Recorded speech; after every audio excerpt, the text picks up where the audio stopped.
Welcome back to Read, Write, Sip. I'm Chris, and I am so happy to have you here with me. If you're a subscriber or if you're new here, you might notice that I have a little gap in my videos. I had taken the last 2 weeks off because November is such a crazy busy month, and on top of all the crazy holiday preparation, I had a book deadline. So for those 2 weeks, starting around November 1st, I had started my book, and I basically wrote 8 to 10 hours a day, starting on the 1st, until I finished, basically in time to prepare my house and shop and get ready for the Thanksgiving dinner that I host for my family here. So I'm thrilled to be back. I hope those of you who celebrate had a wonderful Thanksgiving. I hope you have a peaceful season now that the craziness has descended upon us. And in the meantime, I thought today I would talk about writing, since it's been a while since I did a writing video. And I thought I would discuss something that comes up in a lot of my online and in-person writing workshops. Many writers that are interested in writing, whether it's a novel, novella, or short story, ask, what comes first, the idea or the character? And this is a great question. And I had to think about my own books to figure out some kind of an answer. And what I have found is that for me, most times an idea will inspire me, sometimes a character, and sometimes an object. And so in my own books, I thought I would show you an example of what my process is like as far as coming up with the initial idea.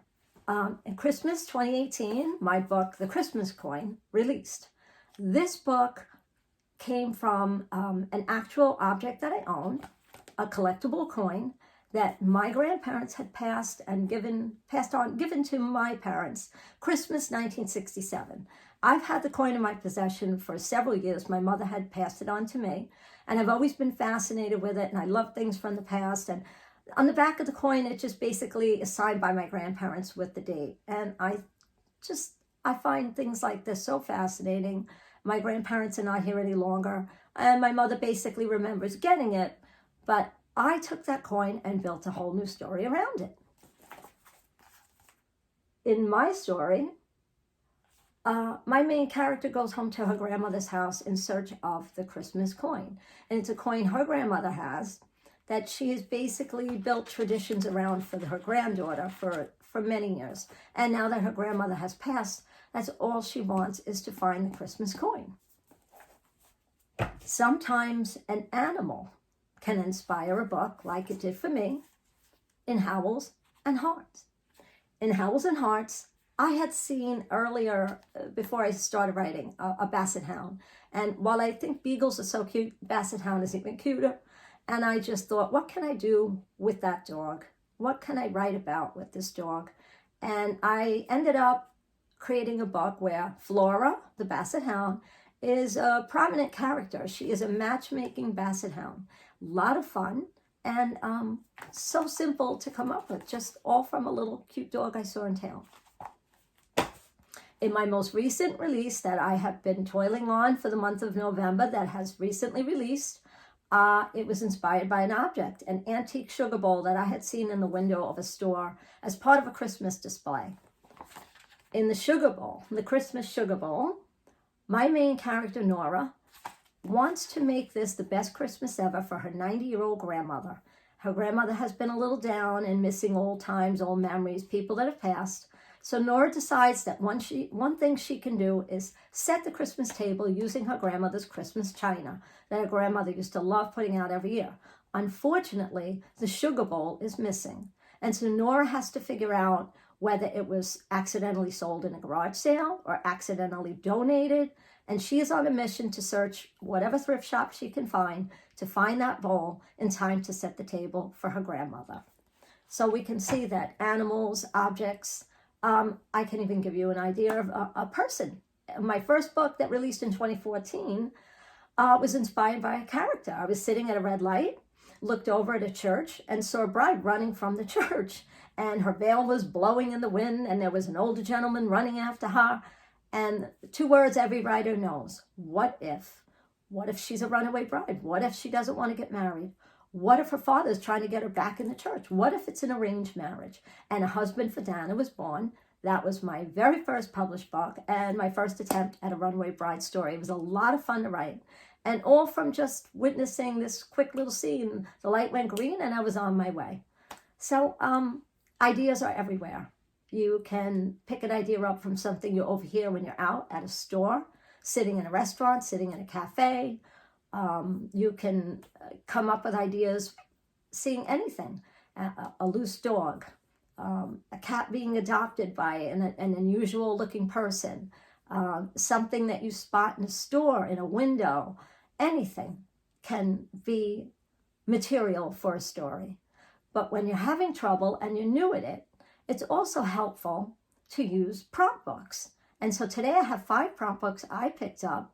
I picked them up at my local Barnes & Noble. You can probably find them at Amazon or barnesandnoble.com, but I thought I'd share what I found with you.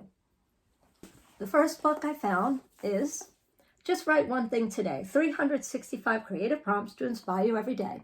It's a hardcover. It was actually in the clearance section. And each page is numbered by the day, such as 145 with a prompt. Cities of the world. What word, words, or sentences do the following cities conjure up for you? If you don't know the city, simply make it up. And they give you some examples and a few lines to write. And each prompt comes with a few lines that you can write. If you want to go over, you can use a notebook and you can take up some space and run with the idea. But they give you some great ideas. Silence. Write down all the words you associate with silence. 365. If you only write one a day, you could spend a year and working on this book. Another book I found, 300 Writing Prompts. It's a paperback. And basically each page has a prompt and some lines to write. This one is, imagine you are a news anchor. Write the beginning of tonight's newscast. Make the top story what you truly think could happen today or what you wish would happen today. Plenty of blank space for you to write. Third book I found, Write the Story. This book is a little different, and I think this would be fun and quite a challenge. It gives you a prompt like this one, Write the Story, Tension in Suburbia. And then it gives you about 8 words that you have to include in your story. So this is really a good challenge. Basically, for tension in suburbia, the words are muffled, animal, medical, church, orchid, shirt, par, snatch, rain, and grin. So you're not only getting a prompt, but you're getting words to include. So really has you thinking, it's really challenging you. This would be a great, great exercise. And then this one, also a lot of fun, another one that I find challenging, complete the story. Some stories end badly, some end well, and others just keep going on. In this one, they'll give you one line with the lines to write, but you continue the story. This one says, I watched the hawk high in the sky float and float and float. Then it tucked its head in and dove like a missile straight toward, and then you have to go from there and complete the story. So that's a lot of fun too, and another challenge. Last but not least, this book, quite popular in a lot of writing circles, 642 Things to Write About, and it's put out by the San Francisco Writers Grotto. And each page is a basic prompt with lots of room to write. Write a life as a series of postcards. 5 ideas for a novel you'll never write. What did you dream about last night? And so these 5 books that I found are great for the days when you're blank, when you don't have any ideas. It just keeps the creative juices going. The important thing is to, even if you write 2 lines every day, you're writing. And that's such a huge help. And now that I'm in between books, I will be using these prompt books myself to come up with my next book, which hopefully I have some rough idea, but these really are such a help. And if you don't have an idea and you want to write, I highly recommend getting a prompt book. You don't need 5, you could take 1. Look around your bookstore, look around on Amazon, see what appeals to you. And it's really important too to get a book that you find interests you so that you go to the page every day. And that's very important. You can also do, I had spoke about my last video on writing, morning pages.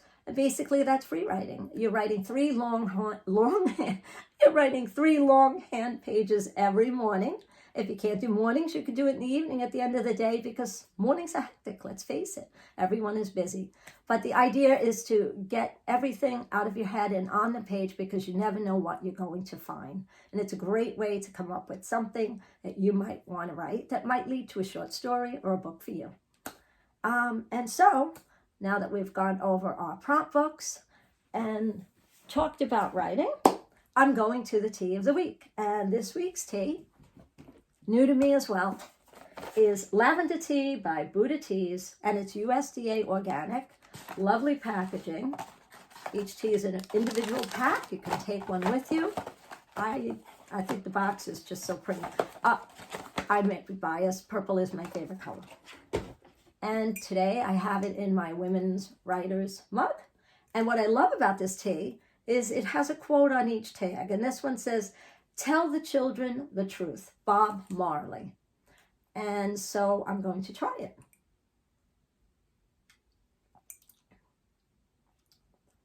Has a nice tang, and it's very earthy, which makes sense. It's a plant.